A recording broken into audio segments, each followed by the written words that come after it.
The very first thing that you need to do is you got to say these 5 words, not a woo-woo thing. You got to listen to me. You got to say these 5 words and believe them, which are, I am responsible for me. I am responsible for me. And you have to understand this, because if you want to get out of whatever financial situation it is so easy to point fingers at somebody else. It's because my boss isn't paying me enough. It's because the government is screwing me over. It's because big banks are screwing me over. It's because of corporations. It's because of inflation. It's because of whatever. And you can point fingers all day and night long, but let me tell you something. You can point fingers, but it doesn't actually fix your financial situation. So if your goal is to not have to worry about money again, if your goal is to not to be poor anymore, if your goal is not to be broke, you got to stop pointing fingers, because let me tell you something. Those pointed fingers might make you feel good in the moment, but that's not going to help you pay your bills tomorrow. And while you're pointing fingers at somebody else, you're pointing one finger over there, but you got 3 fingers pointing right back at you. And this is where, if you want to break out of this mess, the very first thing you got to do is you got to remember this, is that I am responsible for me, and I don't care what happens. It's very easy to blame other people, and I know it can feel good to do that. But if you take responsibility for everything that goes wrong in your life, I know this is extreme.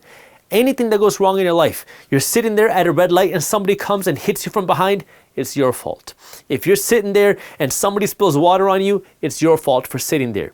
If you are willing to take that responsibility for anything that goes wrong in your life, even if you feel like you had nothing to do with it, you were still the person that chose to drove that day. You were still the person that was sitting in that position where the water fell. If you're willing to take responsibility, you're going to be able to get out of the situation that you're in, because you have to sometimes take some extreme measures. And that means extreme measures on you if you want to live a completely different life financially. The second thing that you got to do is you got to stop spending all of your money, and you got to cut down your spending as fast as possible, because your income, your job, is your source of fuel. It's your source of money. And if now the way that your system works is money comes in and then it goes out. It's going to your credit card bills, it's going to your housing payments, it's going to your car payments, it's going to your food, it's going to your fun, it's going to your clothes, it's going to your vacations. You have nothing left in the middle.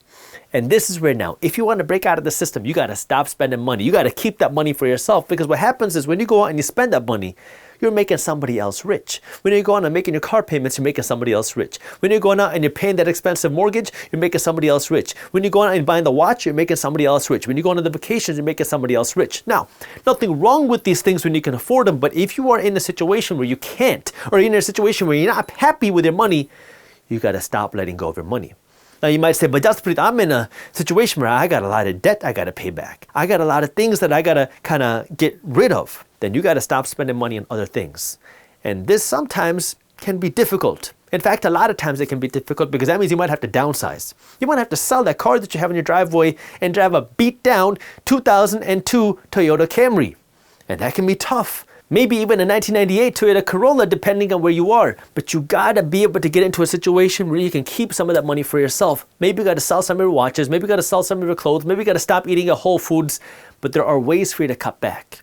And once you start cutting back, what you'll notice is some money starts to stay in your bank account. Now, if you have other debts, you got those credit card debts, you got the payday loans, you gotta pay those off aggressively, because those things are like shackles. That it's going to make it impossible for you to become wealthy, because you'll try to take 2 steps forward, but they're going to pull you right back.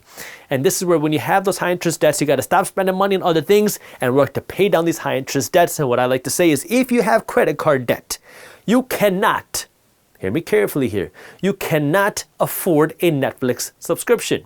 Now this is where everybody says, but Jaspreet, it's only like $15 a month. What do you mean? It's not about the $15 a month. It's about the 2 hours a day that you're spending on Netflix. If you're broke, if you don't have any money in the bank, if you don't have any investments, how can you sit there comfortably sitting there watching Netflix for 2 hours a day?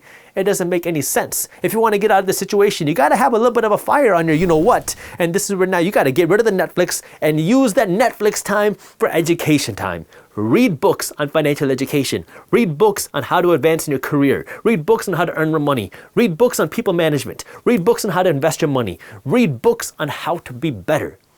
And this is where now, if you don't want to read books, you can start listening to podcasts. Use this time to learn. This is your financial education time, not your Netflix time. You can get that Netflix back once you have some money in the bank, once you have some investments, once you have some cash flow coming in.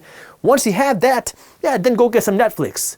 But right now, if you're in that situation, I call it the financial danger zone. If you have credit card debt, if you don't have a couple $1,000s in the bank, you cannot afford a Netflix situation. You should not be sitting there comfortably on the sofa for 2 hours watching Netflix while you got credit card debt piling up. And this is tough. I get that. But if you want to break out of the situation, no one said it was going to be easy, but it will be worthwhile if you make the sacrifices. If you enjoyed this clip and you want to continue your financial education journey, I have another video that I think you'll love. All you got to do is click that button right over there. And for those of you who want to stay up to date on the top finance and business news, you can join Market Briefs, my free financial newsletter, by clicking that button below. Thank you for watching, and I'll see you in the next one.